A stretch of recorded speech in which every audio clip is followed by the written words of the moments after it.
नमस्ते दोस्तों, आप सभी का बहुत बहुत स्वागत है हमारे चैनल मसाला पॉपकॉर्न में, जहां हम आपको दुनिया भर की बेहतरीन फिल्मों की कहानियां सरल हिंदी में समझाते हैं। आज हम आपके लिए लेकर आए हैं एक बहुत ही दिलचस्प film the wolf and the lion की कहानी। यह फिल्म दोस्ती, प्यार और साहस की एक बेहतरीन मिसाल है, जहाँ जानवर और इंसान के बीच का अनोखा रिश्ता दिखाया गया है। तो चलिए शुरू करते हैं आज की कहानी। कहानी की शुरुआत होती है आल्मा नाम की एक लड़की से, जो एक युवा म्यूजिक स्टूडेंट है। आल्मा एक प्रतिभाशाली पियानो वादक है, लेकिन उसकी जिंदगी में अकेलापन और उदासी है। उसके माता पिता का बचपन में ही देहांत हो गया था और अब हाल ही में उसके दादा भी दुनिया छोड़कर चले गए हैं। आल्मा का बचपन एक शांत और सुंदर द्वीप पर गुजरा है, जो चारों ओर से जंगलों से घिरा हुआ है।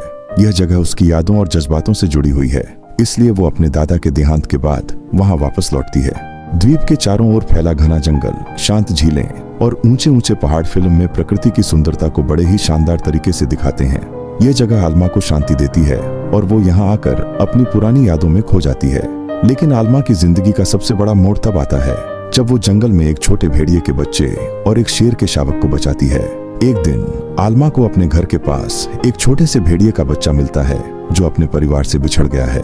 यह भेड़िया बहुत ही कमजोर और डर से भरा हुआ है। आल्मा को उस पर दया आती है और वो उसे अपने साथ घर ले जाती है। इसी दौरान आल्मा को एक और छोटा शेर का शावक मिलता है, जो एक दुर्घटना के कारण जंगल में भटक रहा होता है। आल्मा दोनों जानवरों को घर ले आती है और उनकी देखभाल करने लगती है। भेड़िया और शेर, जो स्वभाव से नेचुरल दुश्मन माने जाते हैं, धीरे धीरे एक दूसरे के बेस्ट फ्रेंड बन जाते हैं। यह बहुत ही अद्भुत दृश्य है, जहाँ दोनों जानवर एक साथ खेलते हैं, एक साथ खाते हैं और एक दूसरे के साथ सोते हैं।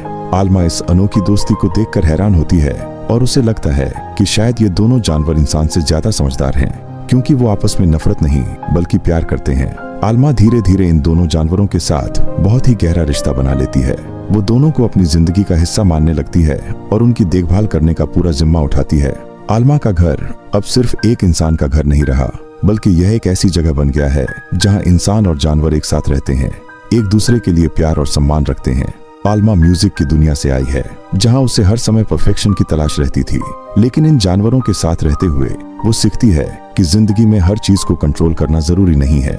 आल्मा अब जिंदगी को एक नए नजरिए से देखने लगती है। उसकी जिंदगी का सबसे बड़ा मकसद अब भेड़िए और शेर की देखभाल करना और उन्हें दुनिया के खतरों से बचाना बन जाता है।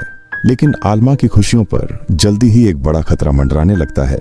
वन्य जीव अधिकारी और वैज्ञानिकों को इन जानवरों के बारे में पता चलता है और वो उन्हें उनके प्राकृतिक आवास में वापस भेजने की कोशिश करने लगते हैं। उनके हिसाब से भेड़िया और शेर को जंगल में छोड़ देना चाहिए, जहां उन्हें अपनी नेचुरल लाइफ जीने का मौका मिलेगा। लेकिन आल्मा इस बात से सहमत नहीं है, क्योंकि वो मानती है कि ये दोनों अब उसके परिवार का हिस्सा बन चुके हैं और उन्हें अलग करना सही नहीं होगा। यहाँ पर फिल्म एक महत्वपूर्ण सवाल उठाती है, क्या हम इंसानों के द्वारा बनाए गए नियम सही हैं, या फिर जानवरों की भावनाओं और उनके रिश्तों को भी महत्व दिया जाना चाहिए। आल्मा के लिए यह फैसला बहुत मुश्किल हो जाता है। वो एक तरफ अपने दोस्तों को बचाना चाहती है, तो दूसरी तरफ उसे इस बात का भी डर है कि कहीं वो उनके लिए गलत कदम तो नहीं उठा रही। फिल्म का यह हिस्सा काफी इमोशनल और तनावपूर्ण हो जाता है। वन्य जीव अधिकारी और वैज्ञानिक बार बार आल्मा के घर आकर जानवरों को ले जाने की कोशिश करते हैं। आल्मा उन लोगों से बचने के लिए छिपने लगती है और जंगल में छिपकर अपने दोनों दोस्तों की देखभाल करती है। लेकिन वो जानती है कि यह सिलसिला ज्यादा दिन तक नहीं चल सकता। अधिकारियों का तर्क यह है कि भेड़िया और शेर को अपनी नेचुरल हैबिटेट में ही रहना चाहिए, जहां उनकी जिंदगी बेहतर होगी। लेकिन आल्मा इस तर्क से असहमत है। उसे लगता है कि जानवर भी भावनात्मक संबंध बना सकते हैं और उनके लिए भी परिवार और प्यार की वैल्यू होती है। इस बीच आल्मा और अधिकारियों के बीच का टकराव और बढ़ जाता है और कहानी एक इमोशनल टकराव की ओर बढ़ती है। फिल्म के इस हिस्से में आल्मा का संघर्ष मुख्य बिंदु बन जाता है। वो अकेली, बिना किसी की मदद के, अपने दोनों प्यारे दोस्तों को बचाने की कोशिश करती है।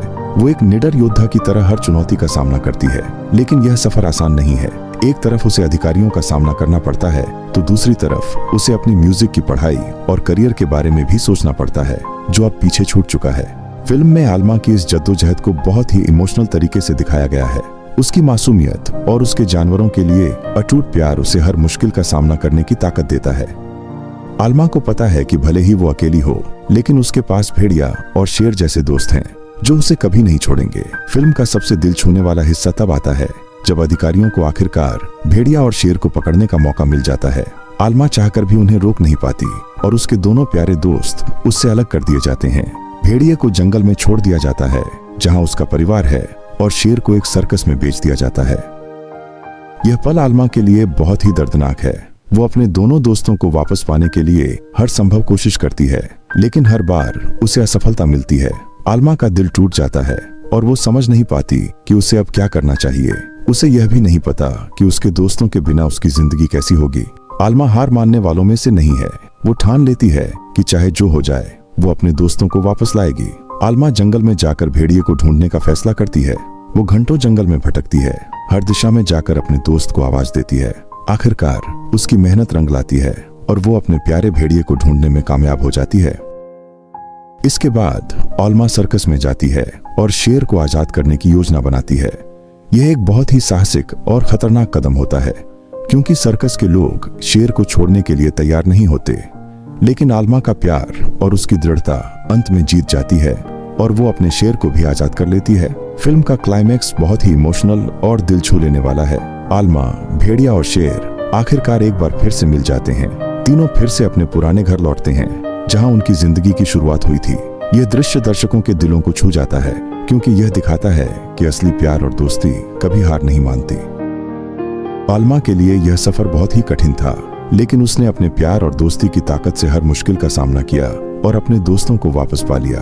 फिल्म का यह हिस्सा हमें सिखाता है कि जिंदगी में सबसे ज्यादा महत्व प्यार और दोस्ती का होता है।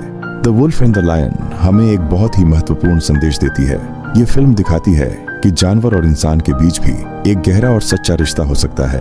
भले ही जानवर हमारे शब्दों को नहीं समझते, लेकिन वो हमारे इमोशंस को महसूस कर सकते हैं। फिल्म यह भी सिखाती है कि जानवरों को भी परिवार और प्यार की जरूरत होती है, ठीक वैसे ही जैसे हमें होती है। फिल्म यह सवाल उठाती है कि क्या हम इंसान हमेशा जानवरों के लिए सही फैसले लेते हैं? क्या हमें उनकी भावनाओं का भी ध्यान रखना चाहिए? ये सवाल फिल्म के हर मोड़ पर दर्शकों को सोचने पर मजबूर करते हैं। फिल्म में प्रकृति की सुंदरता को बेहतरीन तरीके से दिखाया गया है। जंगलों की हरियाली, पहाड़ों की ऊंचाई और जानवरों की मासूमियत फिल्म को एक विजुअल ट्रीट बनाते हैं। निर्देशक गिल्स डी मैस्ट्रे ने फिल्म की कहानी और उसके दृश्य इतने खूबसूरत ढंग से पेश किए हैं कि हर फ्रेम दिल को छू जाता है। तो दोस्तों, ये थी the wolf and the lion की कहानी। यह फिल्म हमें सिखाती है कि प्यार, दोस्ती और विश्वास किसी भी हद को पार कर सकते हैं, चाहे वो इंसानों के बीच हो या जानवरों के बीच। फिल्म का हर किरदार, चाहे वो आलमा हो, भेड़िया हो या शेर, हमें यह सिखाता है कि जिंदगी में सबसे ज्यादा महत्व रिश्तों और भावनाओं का होता है। अगर आपको हमारी यह कहानी पसंद आई हो तो प्लीज हमारे चैनल मसाला पॉपकॉर्न को सब्सक्राइब करें और वीडियो को लाइक करें। हम आगे भी आपके लिए ऐसी ही दिलचस्प और इमोशनल कहानियां लेकर आते रहेंगे। धन्यवाद और अगली बार फिर मिलते हैं एक नई कहानी के साथ।